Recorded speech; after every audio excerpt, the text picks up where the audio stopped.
Сәлем достар, менің каналыма қош келдіңіздер. Бүгін сіздермен өте пайдалы сусынның рецептімен бөлісетін боламын. Қалай жасалу жолын ендеше видеоның соңына дейін менімен бірге болыңыздар. Ыдысымызда мұздай су, осыған 2 ас қасық каркаде салатын боламыз. Және де оттың астын қойып қайнататын боламыз. Енді оған қосамыз, апельсин қосамыз, турап аламыз. Және де лимон қажет болады бізге ерекше дәм беру үшін.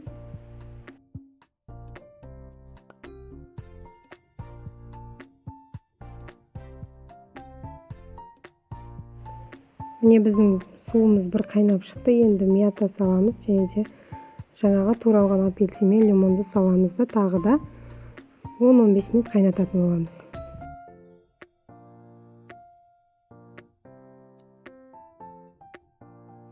Барлығын салып болғаннан кейін қантымызды салып, бір қозғап жіберіп қайнататын боламыз. Міне біздің каркаде напитогымыз суыды, яғни сусынымыз. Енді осыны сүзіп аламыз. Банкаға немесе графинге құйсаңыздар болады. Холодильникке салып қойып, мұздатып ішуге болады. Міне достар, біздің салқындатылған сусынымыз дайын, өте денсаулыққа пайдалы.